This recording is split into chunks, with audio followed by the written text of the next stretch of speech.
Welcome to Facts TV News, where everything is true. We thought we were in Ukraine. Imogen Johnson on Monday admitted that when gunmen wreaked havoc in the Warwick section of Norwood St. James last Saturday morning, she initially thought the deafening explosions she heard were firecrackers. We were afraid, traumatized. We were just frightened. We couldn't believe that it was happening. We thought we were down in Ukraine, said Johnson, maternal grandmother of 14-year-old girl who was shot in her head during that attack. It came in like firecrackers. Me was wondering why them bursting crackers this time of the year. Then me hear the real thing, pow, pow, pow, pow. The child's other grandmother, Sonia Brown, who also lives in Warwick Drive, where she operates a grocery shop, had no doubt that the explosions echoing in the community were gunshots. I was having my breakfast, and when I heard the explosions, my baby father said it sounded like scripts out there. I told him no, it is no scripts, it is more than scripts. The gunshots sounded as if they were near, so I ran into the shop, took out the key and locked the grill, and hid behind a wall, as still visible Shaken Brown said. Scripts is another name for firecrackers. Since then, I can't even sleep at night, not even food me can't eat. Just tears, I am so traumatized, Brown lamented. An equally traumatized Johnson, who said she was with her daughter and 2 grandchildren when the gunmen went on the shopping rampage, reflected that after they realized that the explosions were indeed gunshots, they were in the process of taking cover when a bullet pierced a glass window and hit her 14-year-old granddaughter in the head. This young girl collapsed on the floor and lost consciousness. She bled profusely before being assisted by neighbors to hospital, said Johnson. The teenager was one of 8 people shot, 3 fatal in the assault by the gunmen. The deceased have been identified as 22-year-old Damian Minto, otherwise called Copper, 25-year-old Lenroy Martin, also called Akeem, and Delano Spence. On Monday, Demar Winross, the father of the critical injured 14-year-old, said the information he has is that the bullet is lodged in her brain. They say the shot is in her brain, it cracked her skull and lodged in her brain. I spoke to the nurse earlier and she said she attacked and things like that, but the security is not allowing me to go in, the distressed father stated. I have to get the information from the doctor to determine my next move. A small number of residents who were seen milling around in the community on Monday welcomed the presence of the security forces. We're glad to see the police and soldier them because from Saturday we're afraid. Those who have to go to work early are especially afraid of leaving their homes early in the mornings, said a female resident who did not want to be named. One vocal member of a small group of young men sitting on the side of the road in the community said he felt safe with the security forces' presence in the area. The police them the boat, so we don't have nothing to fear, he said. Warwick Drive forms a part of that Zozo area. 88-year-old Kingston woman on assault charges after altercation with son's girlfriend. An 88-year-old Kingston woman says a restraining order she took out against her son's girlfriend is behind an assault charge brought against her. The elderly woman, Viola Stedford, pleaded not guilty to assault occasioning actual bodily harm when she appeared before Senior Parish Judge Lorian Montague Cole in the Kingston and St. Andrew Parish Court on Tuesday. Stedford is accused of pushing the complainant, Danielle Bell, causing the latter to be burnt by a bowl of hot soup she had been holding. I am not guilty. This is coming from her feelings because I took a restraining order to get her to stop come to my house because she and my son fight every minute and police come in and I just can't take it, Stedford reported. In response, Montague Cole said, I understand what you're saying. I will note your plea of not guilty. I am going to set a further date for the matter, which means you have to come back to court. Looking at the sturdy elderly woman, Montague Cole inquired about her age, and upon learning that the defendant is 88 years old, the judge said, you are doing very well for yourself. Both parties are to return to the Kingston and St. Andrew Parish Court on May 2nd. Falmouth hospital workers protest over alleged unpaid salaries. Fortnightly paid workers at the Falmouth Hospital in Trelawney on Tuesday protested over alleged unpaid salaries and benefits. Reporters understand that workers are complaining that their benefits were not added to their salary, which resulted in them getting as little as $400 to $500 after deduction, while others were not paid. Among the workers in the protest action are porters, housemen, housekeepers, drivers, ambulance drivers, kitchen staff, house mothers, maintenance staff, and gardeners, among others. Man with link to Ranko gang shot dead by police. A man who is said to have links with the Ranko gang in Clarendon was killed during what the police described as a confrontation with lawmen in Denby on Monday afternoon. According to the police, they responded to reports that there were 3 men behaving suspiciously in the area. As they approached, one of the men pulled a firearm from his waistband and pointed it in their direction. The police said they fired 3 shots and the armed man was hit in the upper body. A Browning 9mm pistol containing 12 rounds was recovered, the police report. The injured man was taken to hospital where he was pronounced dead. He has been identified as Ardavia Simpson, otherwise known as Squeeze, from Western Park. Investigations into his death are ongoing. The other 2 persons have since been identified and are said to be residents of Box Avenue in the parish. According to police report, Simpson is no stranger to lawmen, as his name has been mentioned in connection with several robberies within the Clarendon division. It is unclear if any of these are tied to the activities of the Ranko gang, which is linked to shootings, robberies and abductions among other crimes in 9 parishes between 2019 and 2021.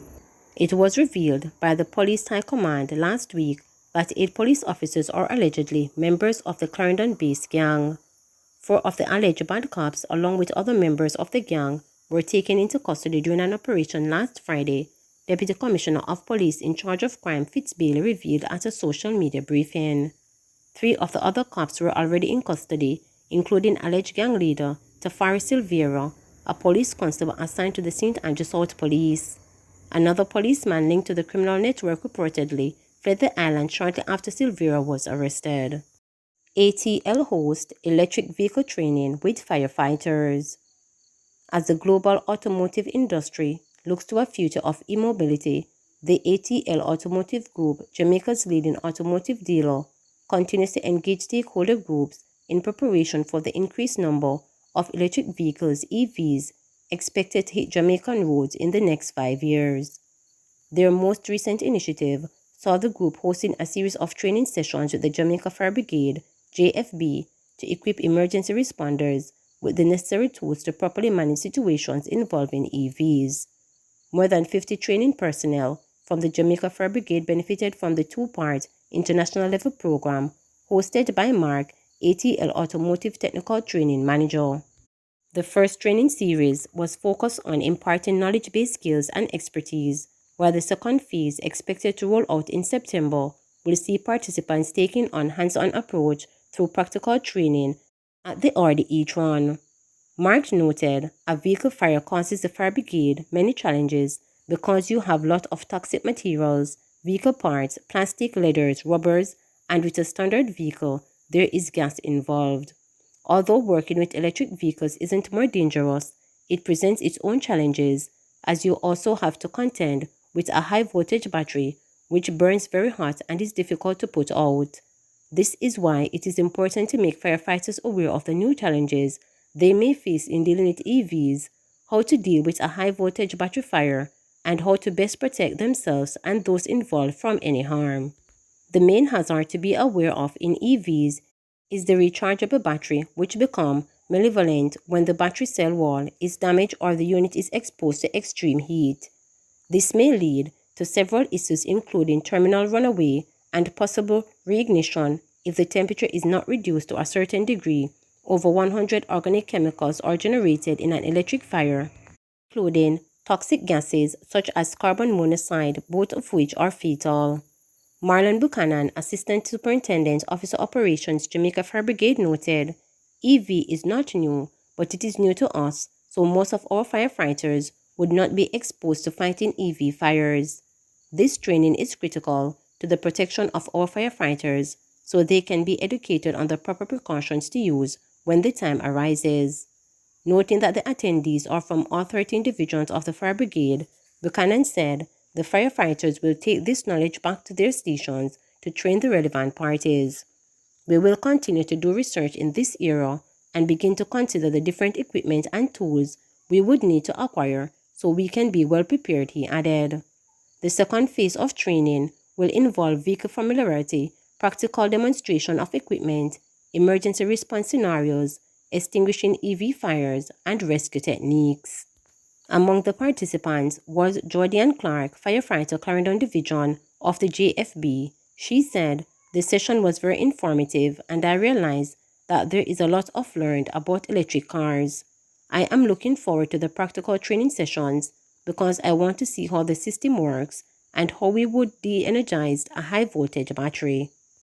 Social media drive leads to 72% increase in reports to CrimeStop. Police Commissioner Major General Anthony Anderson has credited the Jamaica Constabulary Force (JCF) new communications campaign for a 72% increase in reports of crimes to CrimeStop.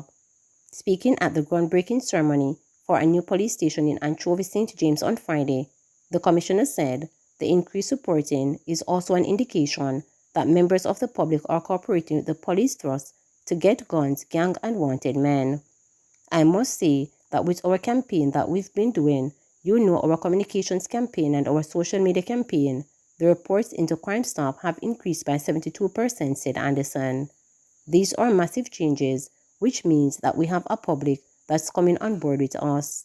They recognize that as much as we do and change and grow, we still need the public on board with us to get going where we want to go," the commissioner added. Wanted Wednesday and appeal to give up criminal acts and a call to give up the scammer living in your house for Lent are among the recent social media initiatives launched by the police, which are all showing signs of success. Anderson reiterated his appeal for citizens to give information on criminals and illegal guns who or which are yet to be located.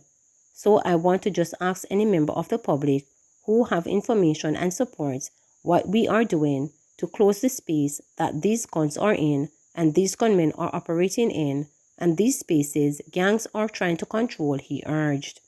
A similar call for Jamaicans to cooperate with the police and provide them with information on criminals to stem the bloodshed was made by Prime Minister Andrew Holness in West Portland on Friday.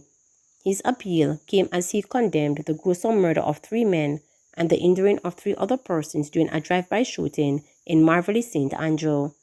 "We now have a police force that has a structure that will protect you. Your safety and security is utmost when you provide information," said Holness as he addressed a social housing program's ribbon-cutting ceremony. "We have all ways and means in which you can provide information anonymously, as it is quite rewarding for you," declared the Prime Minister. Clue calls for NSWMA councillors' collaboration. People's National Party Councillor Oliver Clue, Harbourview Division, has called for the National Solid Waste Management Authority to work closely with councillors for more effective garbage collection to be done in the municipality. At the recent council meeting at the Kingston and St. Andrew Municipal Corporation, which approved a resolution calling for the timely and efficient collection of garbage, Clue said that proper supervision was necessary for garbage collection. He questioned why Robert Hill, the KSAMC CEO, was not a member of the NSWMA board. The resolution moved by PNP Councillor Andrew Swaby, Minority Leader, pointed to the failure of the NWSME to make regular garbage collections within residential communities weekly and daily collections along the main roads.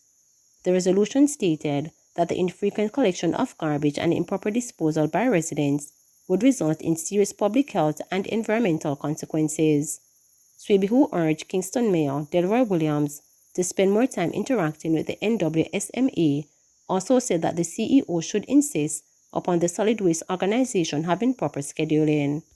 PNP Councillor Neville Wright, who seconded the resolution, recalled late Prime Minister Edward Seager's slogan, "The city's beauty is our duty," when he established metropolitan parks and markets.